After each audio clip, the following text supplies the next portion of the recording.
Aitäh, hea juhataja, auväärt volinikud. Ei ole enam saladus, et sotsiaaldemokraadid eelarve eelnõud esitatud kujul ei toeta. Aga teie lahkel loal alustan ma siiski nii-öelda headest uudistest. Ja mõistagi on selleski eelarves nagu ka varasemates häid asju. Meile valmistab rõõmu, et linnavalitsus on võtnud kuulda meie korduvaid ettepanekuid pöörata senisest enam tähelepanu lasteaiakohtade loomisele.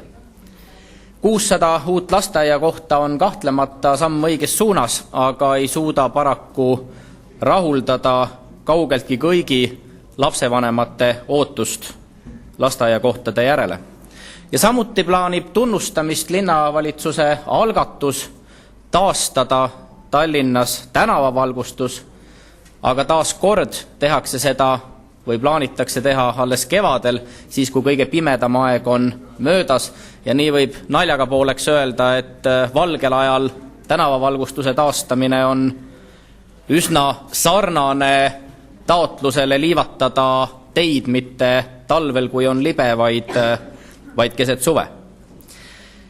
Nüüd aga tõsisematest asjadest, ja need on need asjad, mis mind Tallinnast hooliva inimesena üsna murelikuks teevad.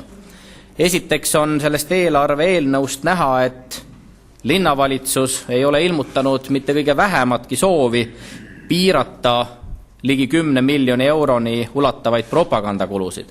Samuti paistab sellest eelarvest välja valimatu tsentraliseerimine. Ja kui käesoleva aasta 2004. aasta eelarve 3. lugemisel tõsteti ootamatult linnajuhtide palku, siis täna soovitakse siin saalis volikogu poolt heaks kiita taotlus luua linnapea ja abilinnapeade poliitbürood. Selleks on plaanitud järgmise aasta eelarves 1,3 miljonit eurot ning eelarve kohaselt kuulub büroosse 33 palgalist töötajate. Samal ajal likvideeriti sel aastal Tallinna noorsootöökeskus, linnaosavalitsustest kaotatakse 66 ametikohta, sealhulgas koondatakse noorsoo- ja sotsiaaltöötajaid.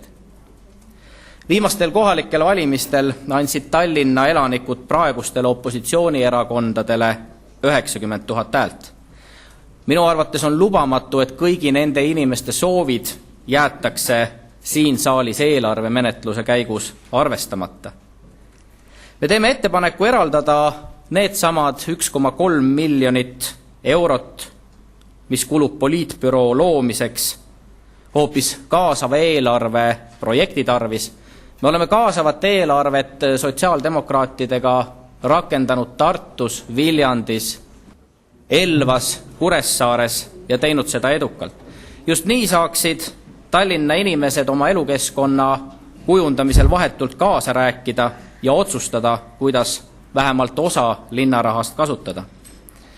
Ja samuti me soovime, et selle eelarve menetluse käigus eraldataks 400 000 eurot tänavavalgustuse koheseks taastamiseks, ja me teeme ka hulga ettepanekuid, mille kaudu on võimalik suunata propagandakuludest raha selleks, et tagada tasuta toitlustamine kõigis Tallinna lasteaedades.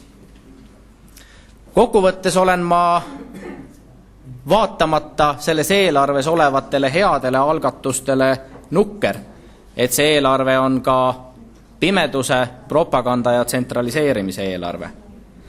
Ja seda eelarvet lugedes jääb mulle mulje, et linnavalitsus on suures Riigikogu valimisteks valmistamise tuhinas hakanud maksma lõivu linlaste olme küsimustega tegelemise ja linlaste tegelike murede lahendamise arvelt. Me oleme tänasel eelarve menetlemisel valmis siin volikogus piisava põhjalikkusega juhtima Keskerakonna saadikute ja linnavalitsuse tähelepanu just neile Tallinna inimeste tegelikele muredele ja ootustele, ja me kutsume ka teisi opositsioonierakondi selles protsessis endaga ühinema. Aitäh!